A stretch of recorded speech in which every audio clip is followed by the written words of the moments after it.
Today we will start our biology class for 12C. Now the topic is mainly the technical term for the floral characters, means the flower for the flower. First, according to the symmetry, the flower is of actinomorphic type and zygomorphic type.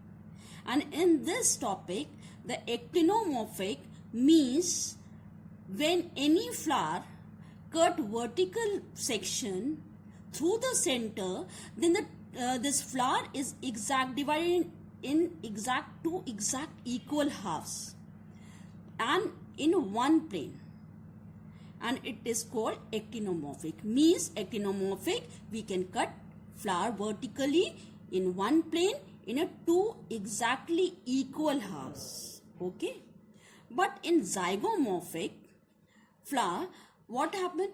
When we cut vertical section, only we cut in through a one plane only, and the flower divided into two similar halves, but only in one plane.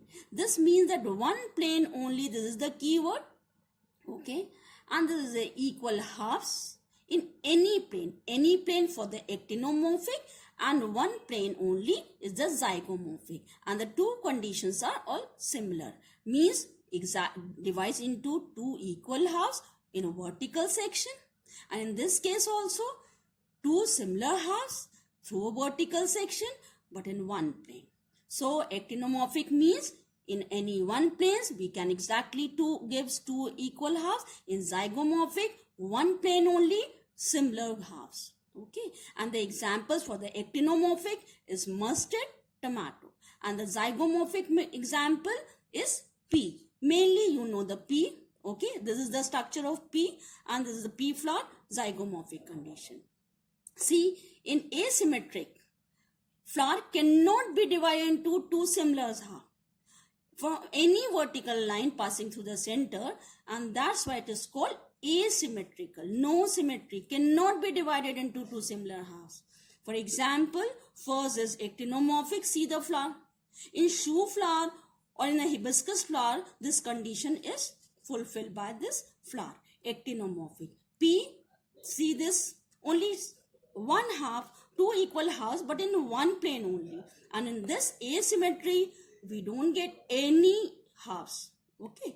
Now, second topic is estivation. Estivation means arrangement of sepal or petal. Okay.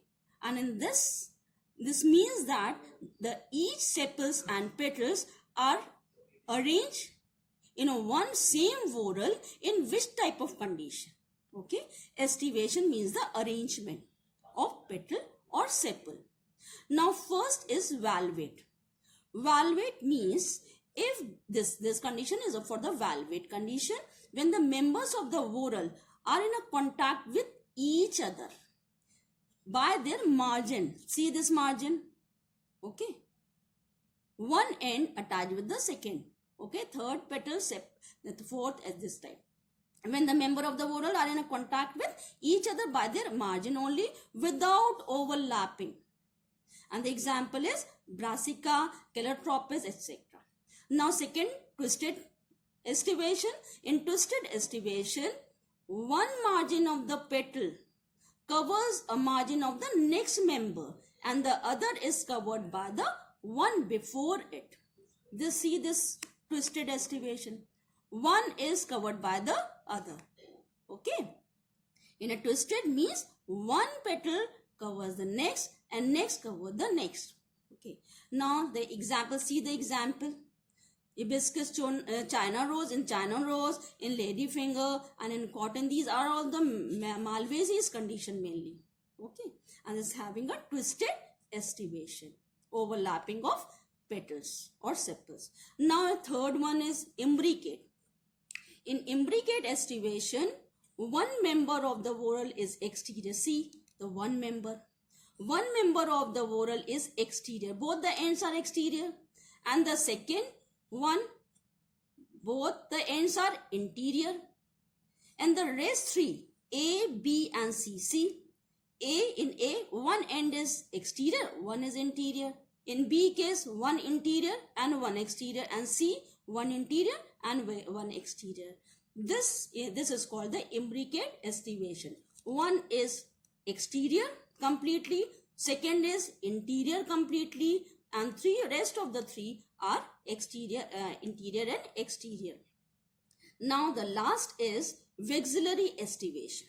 In vexillary estivation, if 5 petals are there, then the first one is largest, and this large one is called standard, which overlap the 2 side petals, which is called wings, and these 2 side wings are overlap the next, which is called keel, and this is called vexillary estivation.